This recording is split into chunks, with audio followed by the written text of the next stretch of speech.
Asif sir आप सभी का स्वागत करते हैं और दुआ करते हैं आप जहां होंगे जिस हाल में होंगे अच्छे होंगे।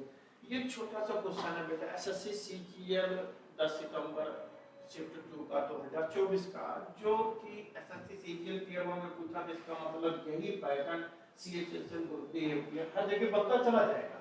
एक छोटा सा क्वेश्चन है, इसके बारे में डिस्कशन करते हैं जो हो सकता है आपके कॉन्सेप्ट को और क्लियर करे। एक व्यापारी के पास 1000 किलोग्राम चीनी है, मतलब एक दुकानदार उसके पास 1000 केजी चीनी है, जिसका एक भाग हुआ मतलब कुछ भाग, उसमें से कुछ भाग 10% लाभ पर और शेष 40% लाभ पर बेचता है। उसे कुल मिलाकर 20% का लाभ होता है। तो 40% लाभ पर बेची गई मात्रा कितनी, बेची गई वस्तु की मात्रा कितनी, ठीक है ना।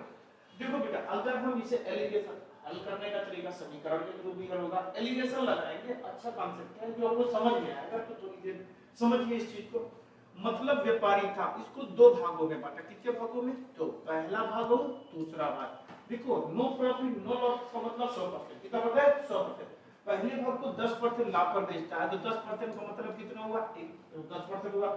फिर कितना लाभ पर बेचता है बेटा? 40% लाभ पर। तो 140% हो गया टोटल कंप्लीट 140।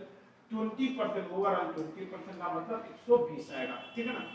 इसको घटाकर यहाँ पर लिखेंगे तो 20 आएगा, इसको घटाकर यहाँ पे लिखेंगे तो 10 आएगा। रेशियो बना दिया तो 2:1, 2:1।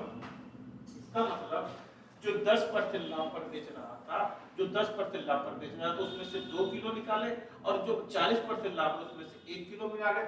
इस टोटल को मिक्स करें, टोटल 3 केजी। इस 3 केजी को अगर 10% लाभ पर और 40% लाभ पर बेचा जाएगा तो 20% का टोटल ओवरऑल प्रॉफिट होगा। हमें पूछा जा रहा है कि 40% लाभ पर बेची गई मात्रा कितनी, 40% पर कितना केजी बेचा। तो यहाँ 40% पर 1 केजी बेचा। कितना केजी? 1 केजी। कितने में से? 3 में से। लेकिन हमारे पास टोटल कितना केजी बेचा? 100 केजी। तो इसमें मल्टीप्लाई कर दिया जाए और इसको जब काटे 1000 केजी काटेंगे तो 333 सही 1/3 केजी आंसर आएगा। तो ये आंसर ठीक है। आई बात समझ में? देखो पूरी चीज को दो भागों में बांटा। पहला 10% लाभ पर, फिर 40% लाभ पर। कितना बढ़ा? 40%। तो पहले 10% लाभ, फिर 40%, और ओवरऑल उसको 20% लाभ पर मिला। तो एलिगेशन में बंटवारा हो गया, मिश्रण हो गया, क्रॉस किया, आंसर आया। उम्मीद करता हूँ आपको समझ में आया होगा। तो ऐसे ही नए नए अच्छे क्वेश्चन लेटेस्ट जो एग्जाम में आए हुए हैं, आप चैनल पे बने रहिएगा, आप तक पहुंचता रहेगा एक अच्छे कॉन्सेप्ट के साथ।